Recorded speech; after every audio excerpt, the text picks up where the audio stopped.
sing some solfege examples together. I'll help you sing it the first time, and then the second time, I want you to sing it on your own.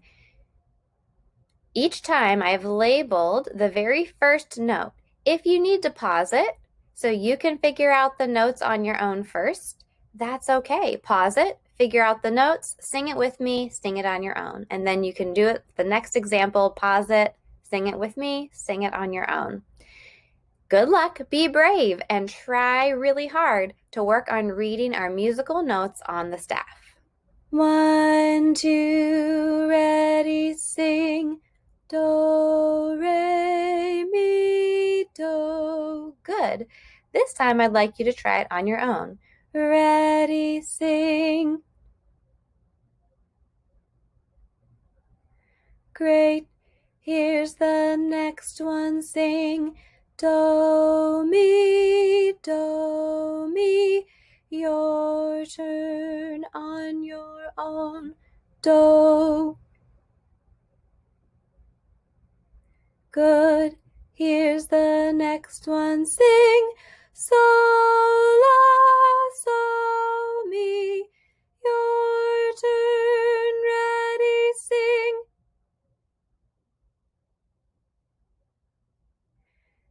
Good. Here's the next one, sing. Mi, re, do, do.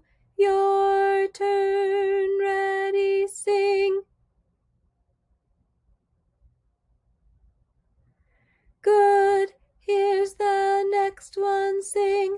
Mi, re, mi, do. Your turn, ready, sing. Good. Here's the next one, sing. Do, re, do. Your turn, ready, sing. Good. Here's the next one, sing. Do, mi, so. Your turn, ready, sing. Good. Here's the next one, sing. So, mi, re, do. Your turn, ready, sing. Wonderful job helping to sing those solfege examples. If any of them were tricky, I encourage you to go back and try it again. Or if you just think you could use some more practice, go give it another shot.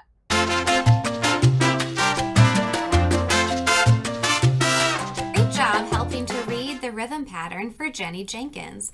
I think you'll really enjoy the song. I love the folksy sound it has. And this song is actually from the 1700s. Back in England, it was a singing game for children to play. But as it traveled to the United States in the 1800s, it became a courting song, which means a song about a gentleman trying to date a young woman named Jenny Jenkins and asking her what color she should or could wear if she would go to a dance with them. Well, it also evolved into talking about ribbons in some of the versions of songs. So you're going to see in the book, they use the birds and the different colors of ribbons. And by the end, you see why Jenny Jenkins isn't going to go anywhere with anybody because she has her hands full and she's busy, and all of her colors are already given to other people. And you'll understand what I mean by the end. While we're doing and listening to our Jenny Jenkins song, we're also going to use our very famous and well rehearsed by now, I hope, cut pattern with Jenny Jenkins. So I'm not changing anything about the cut pattern for today. We're going to use the same cut pattern that we learned whenever we were doing I've Been to Harlem, just not that second section, right? Where the main cut pattern is what we're going to be using with a little bit of beat keeping in between. But you'll see what I mean. So let's try it with the music first, and then you'll get a chance to try it along while we get to enjoy the beautifully illustrated version of Jenny Jenkins. Let's review our cut pattern. Clap, clap, bumblebee, clap, up, down, clap, turn, touch, touch, change, pat, down. If you forget it or that was too fast for you, we'll go back and review slowly. Be my echo. Clap, clap, bumblebee. Clap, up, down. Clap, turn, touch, touch. I have to reset. Ready, go. Clap, turn, touch, touch. Change, pat, down. Ready? Change, pat, down. Okay, good. Let's try it all together from the beginning. If you need to review certain sections, then you can go back on your own and do that, but let's try the whole thing. Here we go. Clap, clap, bumblebee, clap, up, down. Clap, turn, touch, touch, change, pat, down. Great. Now with the music, it's going to go much more quickly, so let's see if we can try it a little faster. Ready, go. Clap, clap, bumblebee, clap, up, down. Clap, turn, touch, touch, change, pat, down again. Clap, clap, bumblebee, clap, up, down. Clap, turn, touch, touch, change, pat, down. Very nice, very nice. So if you need to pause and practice a few times to get faster, go ahead and do that. I'm going to demonstrate for you how it's going to work with the music, and then we can try it all together. Here's how it's going to go.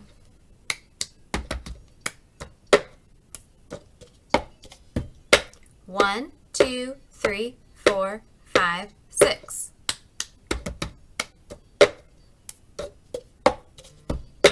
One, two, three, 4, 5, 6, 7, 8.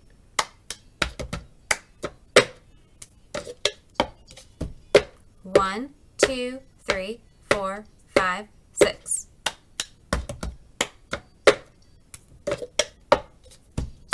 One, two, three, 4, 5, 6, 7, 8. So that's how the pattern is going to work with the song, all right? Give it a try with the whole song, and then we can try it with the book. Will you wear white, oh my dear, oh will you wear white, Jenny Jenkins? I won't wear white, for the color's too bright. Buy me a folly, rolly, tilly, dally, seek a double roll. Jenny Jenkins roll. Will you wear red, oh my dear, oh will you wear red, Jenny Jenkins? I won't wear red, it's the color of my head. Buy me a folly, rolly, tilly, dally, seek a double roll. Jenny Jenkins roll. Will you wear blue, oh my dear, oh will you wear blue, Jenny Jenkins? I will wear blue if your love is true. Buy me a folly, rolly, tilly, dally, seek a double roll. Jenny Jenkins roll. Will you wear green, oh my dear, oh will you wear green, Jenny Jenkins? I won't wear green, it's a shame to be seen. Buy me a folly, rolly, tilly, dally, seek a double roll. Jenny Jenkins roll. Will you wear purple, oh my dear, oh will you wear purple, Jenny Jenkins? I won't wear purple, it's the color of a turtle. Buy me a folly, rolly, tilly, dally, seek a double roll. Jenny Jenkins roll. Will you wear black, oh my dear, oh will you wear black, Jenny Jenkins? I won't wear black, it's the color of my sack. I'll buy me a folly, rolly, tilly, dally, seek a double roll. Jenny Jenkins roll. What will you wear, oh my dear, oh what will you wear, Jenny Jenkins? I've nothing to wear, I can't go anywhere. I'll buy me a folly, rolly, tilly, dally, seek a double roll. Jenny Jenkins roll.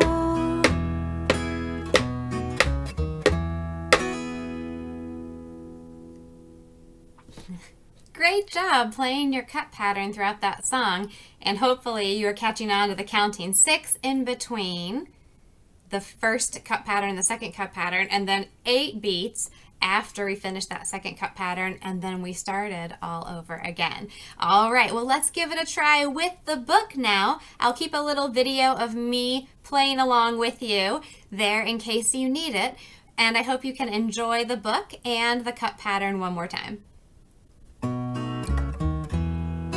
Will you wear white,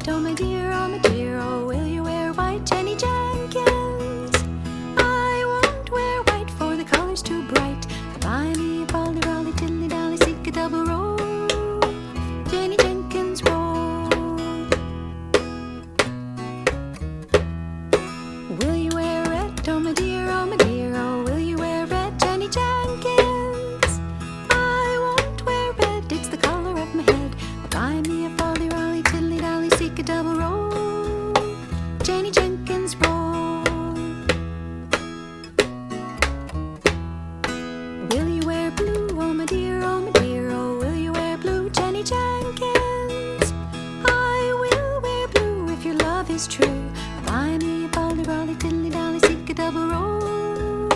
Jenny Jenkins roll. Will you wear green, oh my dear, oh will you wear green, Jenny Jenkins? I won't wear green, it's a shame to be seen. Buy me a folly rolly, diddly dally, seek a double roll. Jenny Jenkins roll.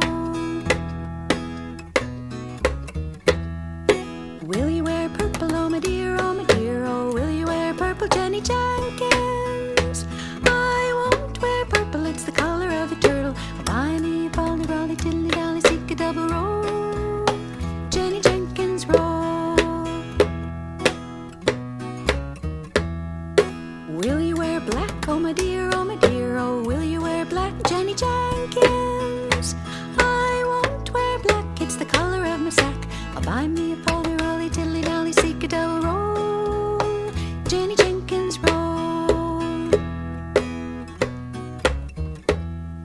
What will you wear, oh my dear, oh what will you wear, Jenny Jenkins? I've nothing to wear, I can't go anywhere.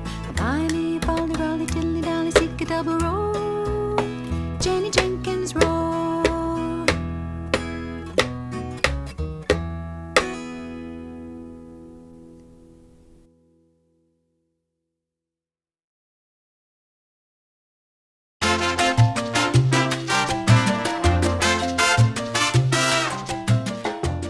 One of the things we're supposed to study in music class is comparing voices and listening for the differences that we hear. So let's review some of the voices that we are already familiar with. This gentleman looks like he would be using his what kind of voice? It's the kind of voice you use to answer a question in class or just have a conversation with your friend. It's your speaking voice. This gentleman's using what? That's right. He is using the voice that you would use if you were in class and you know the answer, but the teacher hasn't called on you yet. You are using your thinking voice. That's the voice that makes no sound, but you can hear yourself inside your head. What's this guy using? That's right. He's using his shouting voice. He might be at a game. He might be outside calling across the playground, but he is using his very, very loud shouting voice. This little girl is using her what kind of voice to tell her mom a secret? That's right, her whisper voice. That's awesome.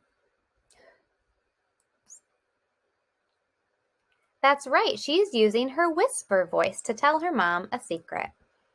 What about these folks? What are they using? Yes, they're using their singing voices. So maybe they look like they're in a choir. Maybe they're in music class or just at a choir class after school. Well, those are our 5 voices. Thanks for reviewing them with me. How do we tell those 5 voices apart? Because of the timbre of those different types of voices. Timbre is the character or quality of a musical sound that makes it distinct or different from others. So your whisper voice sounds different than your speaking voice because it's breathier. It is quieter, but it's also got more air. And then your speaking voice to your shouting voice sounds different because usually we would say that your shouting voice is brighter or more piercing, and it often raises in pitch as well. So we can think there are different kinds of voices and use timbre to describe them. But we can also use timbre to tell the difference between adults' voices and children's voices. Let's try that now. We're going to listen to an example. Then you're going to tell me if you think that example is a child's voice or an adult voice. Twinkle, twinkle, little star, how I wonder what you are. Was that an adult or a child singing? If you said an adult, you are correct. Let's try out the next one. Twinkle, twinkle, little star, how I wonder what you are. Was that an adult or a child? Yeah, it was a child, and we know the difference because if we listen to the adult voice again, Twinkle, twinkle, little star, how I wonder what you are. You could say that the adult voice was, and we're describing the timbre, we could say that it was maybe darker or deeper. We could say that it was richer. And then if we listen to the kid's voice again. Twinkle, twinkle, little star, how I wonder what you are. We can say that the kid's voice was light. It was kind of sparkly, right? It had that light, airy sound, and it maybe just wasn't as dark or deep as the adult voice. So that's how we can compare them. Let's try out the next set. Engine, engine number 9, going down Chicago line.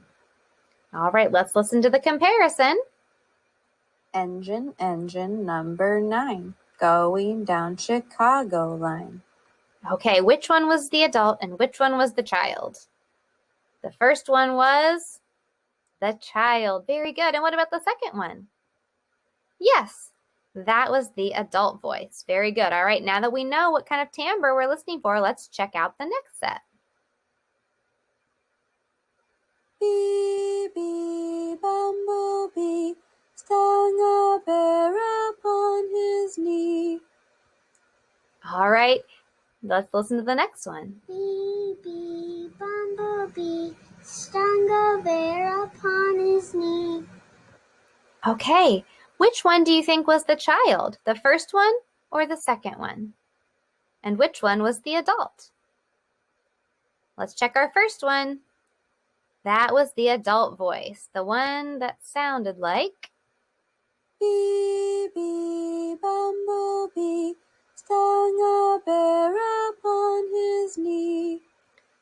it's high-pitched too, just like a kid's voice, but you can also hear that maybe it has a little more depth to it. It sounds a little darker, more resonant. That means that there's more vibrations to the voice. And then if we hear our kids' one, let's listen again. Bee, bee, bumblebee, stung a bear upon his knee.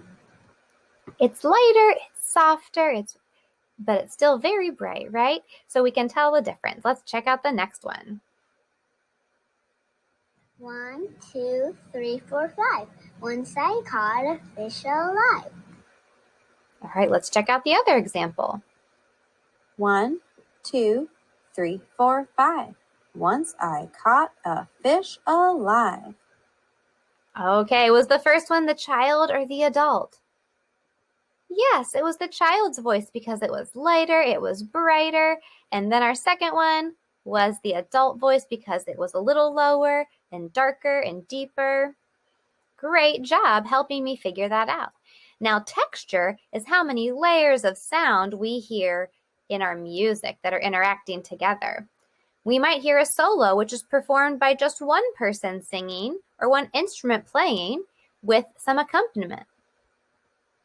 Or we might hear a choir, which is a group of singers performing together. So now we're going to do the same thing, but we're listening. Do we hear one solo singer or do we hear a choir performing? Let's listen.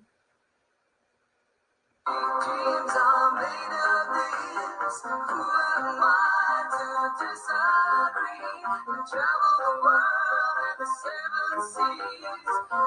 Everybody's looking for something. All right, did you think that was one singer or a choir? Let's listen to the other example so you can compare.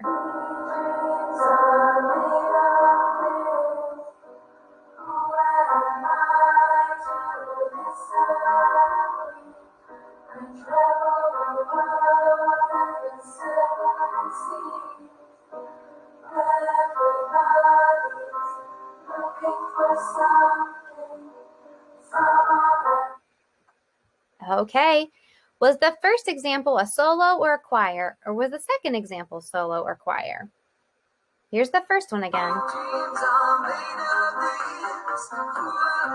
If you said that was a solo singer, you are correct. And then this one, we can hear in the texture that there are many voices singing together in a choir. Great job. Let's try another example.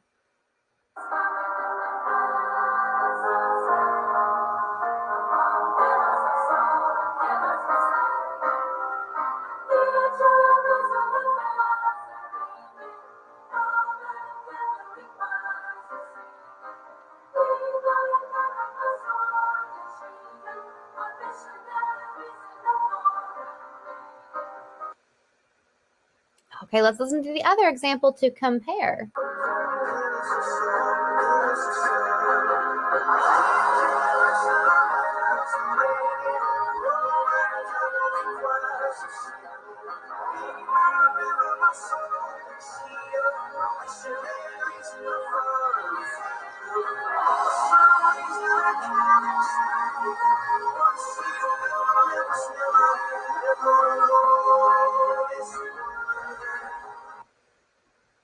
All right. Now, they are the same song, but did you notice which one was just one person singing and which one was a choir? That's right. The first one was our choir singing, and the second one was our solo singer. That was Coldplay. All right, let's check out our next examples.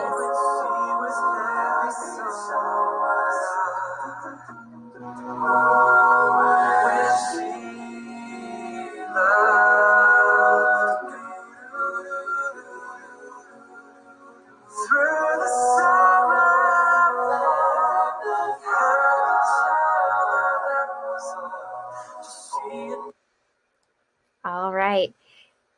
Did you hear one voice or more than one voice in that one? Let's listen to the next one to compare.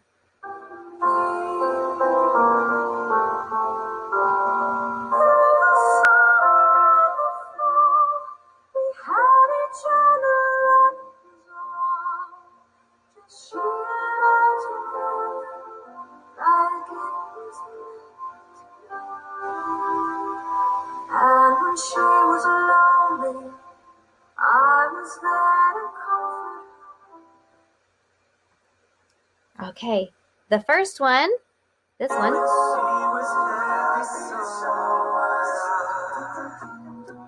was a choir. It had many voices. And then our second one was our solo singer, and that was When She Loved Me from Toy Story 4. Okay, we've got one more example. Let's check it out. Through the storm, we reach the shore. You give it all, but I want more. And I'm waiting for you. With or without you. With or without you. All right, so solo or choir? Let's compare it to this one.